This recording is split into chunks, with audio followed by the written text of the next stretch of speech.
講到餐飲業嘅圖文不符，我相信大家腦子裏面立刻就能夠跳出一堆冤種經歷。喺嗰個暖黃嘅燈光之下，菜單上嘅漢堡拍得比天高，肉餅厚得能夠溢出嚟。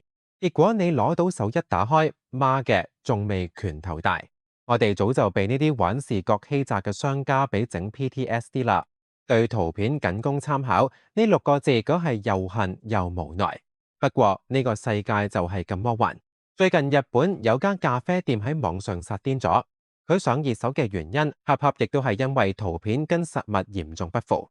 但離譜嘅係，被騙嘅顧客唔單止唔鬧娘，仲個個笑住討錢，甚至覺得自己執咗大平。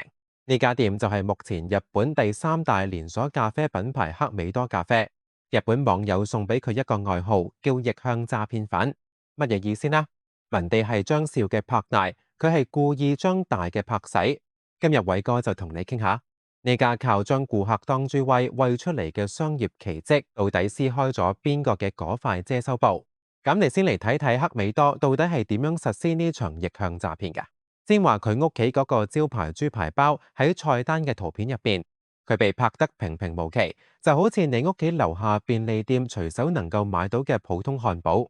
可當你真正將嗰個豬排包攞到手裏嘅時候，你會當場傻眼。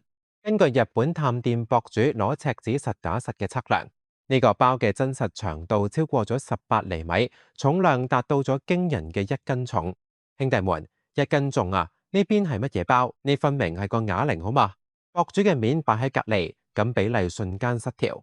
你想優雅咁咬一口，唔存在㗎。你得將佢拆開，好似吃戰斧牛排一樣對付佢。如果你覺得呢個只係煮食份量大，咁你少睇黑美多啦。佢屋企有一款甜品叫冰與火，名聽住幾文藝啦。菜單圖裏面睇住都即係稍微高啲嘅小甜筒。結果呢，端上嚟嘅係一個直徑15厘米、高13厘米嘅巨型圓柱體，裏面係乜嘢？係足足64層壓得嚴嚴實實嘅丹麥麵包，上面再俾你毫不客氣咁懟上一大籮冰淇淋。呢邊個係飯後甜點？呢根本就係飯後處刑。更諷刺嘅係，佢屋企仲賣一種叫迷你三明治嘅嘢。對，你冇聽錯，迷你。呢個迷你三明治入邊嘅雞蛋、火腿、黃瓜堆得比你嘅拇指仲要厚，普通人張大嘴到極限，亦都根本冇法一口咬落去。我想問問黑美多嘅產品部，你哋係咪對迷你呢個詞有啲乜嘢天大嘅誤解？到咗夏天，佢哋仲會推出刨冰，普通人點單時心想嚟個迷你版嘅解解暑吧，結果嗰個所謂嘅迷你刨冰端上嚟同旁邊小朋友嘅頭差唔多大。你甚至能夠睇到小朋友眼中嗰個興奮又絕望嘅複雜神情。呢個仲未完，佢屋企嘅牛肉漢堡肉多到啲乜嘢程度？多到根本塞不進嘴，你用刀叉切住食都費勁。10個正常食量嘅顧客裏面有7個係食唔轉㗎，只能夠舉手投降打包帶走。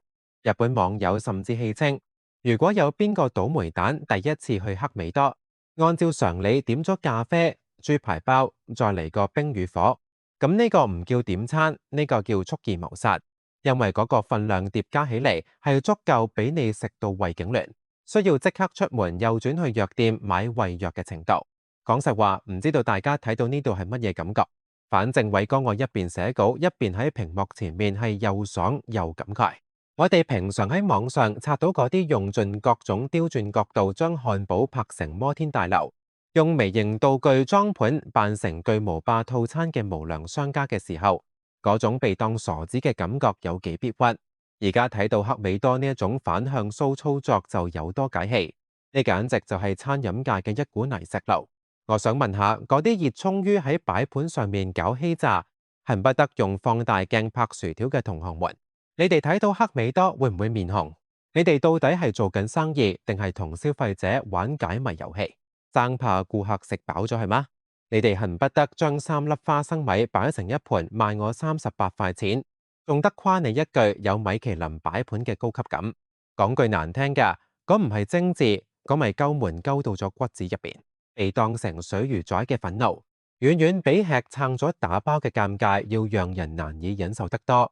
黑美多呢一種睇起嚟唔太精明，甚至有啲慳嘅做法，背後其實藏住極其高明嘅商業心理學。唔好睇佢俾得多，覺得佢會蝕本。實際上，人哋賺錢賺得比邊個都狠。喺疫情期間，亦即係成個餐飲業哀鴻遍野嘅時候，克美多嘅盈利居然反超咗星巴克整整5倍。星巴克管嘅係乜嘢？係高效嘅翻台率，係都市精英嘅第三空間。但克美多玩嘅係另一套邏輯，佢將精力花喺咗嗰啲看似好傻嘅地方，比如佢哋口裏邊嘅紅色擁抱凳係特別揾人定做㗎。點解？就係為咗俾你坐耐咗屁股唔痛腰唔酸。店裏面超過40%嘅木材視覺設計，咖啡杯用嘅係有住400幾年歷史嘅有田燒工藝，整個氛圍唔似個咖啡店，更似係你屋企樓下嘅嗰個老客廳。佢甚至唔在乎你點一杯咖啡就喺嗰度賴一下晝。結果呢，大家因為份量大吃撐咗，啱啱就需要嗰個舒服嘅凳多坐陣，坐住無聊再嚟杯飲嘅啦，或者加啲小食消化消化。呢一坐一食，人均消費不知不覺就上去啦。佢睇起嚟傻，但佢精準揸住咗消費最本質嘅嘢，店員為實在同舒服買單。呢個就係絕對嘅好食同真誠帶嚟嘅底氣。講到呢一度，偉哥就諗起一件事，呢種不管外面世界多浮躁多喧囂，關起門嚟仲係用最紮實、最唔投機取巧嘅方法把事做好嘅感覺，其實同揀你上網嘅時候嘅體感係一模一樣㗎。大家平常喺公共場合用嗰啲免費網絡嘅時候，係咪成日遇到卡頓掉線，甚至仲得擔心你嘅賬號資料被黑客攔截？講白咗，呢個就係網絡世界裏面嘅偷工減料。如果你都想擁有克美多咖啡呢一種唔攞用戶當傻仔嘅靠譜體驗，咁我就必須同你傾下我一直喺度用嘅沖浪沙啦。沖浪沙喺全球140個地區足足搭咗4500幾台服務器，唔玩虛嘅就係俾你最穩最快嘅連接。你想連邊就連邊，睇高清視頻、打遊戲唔卡頓，靠嘅就係呢一股把肉加厚、將料堆足嘅實在勁兒。無論你喺邊點點開佢，就好似喺克美多吃嗰個1斤重嘅豬排包一樣，主打一個放心同埋管夠。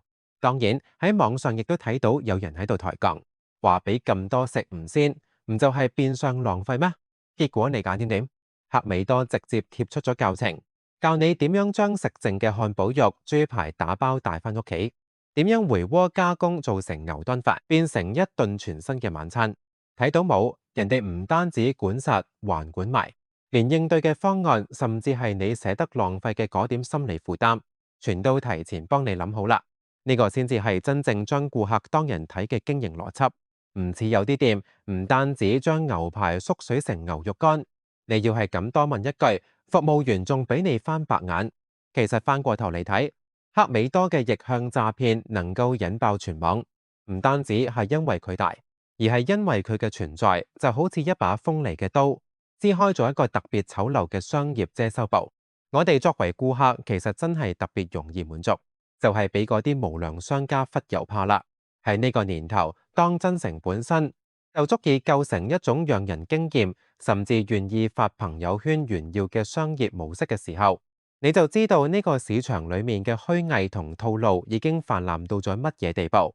克美多嘅老闆曾經講過，佢哋係名古屋街頭一間小小嘅紅茶店起家㗎，能夠走到今日，靠嘅唔係乜嘢花里胡哨嘅營銷，就係將嘢做好，將客人留住。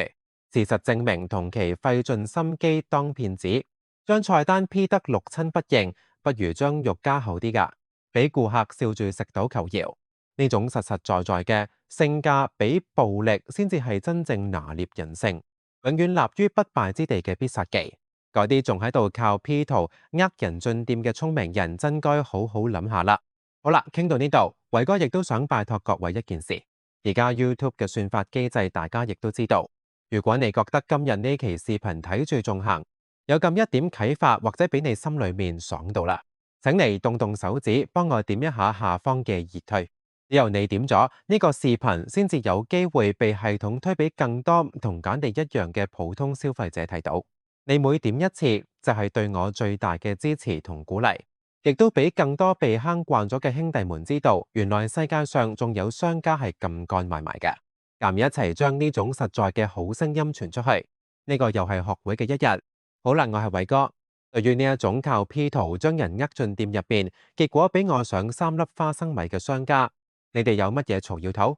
評論區裏面等你開罵。我哋下期見，拜拜。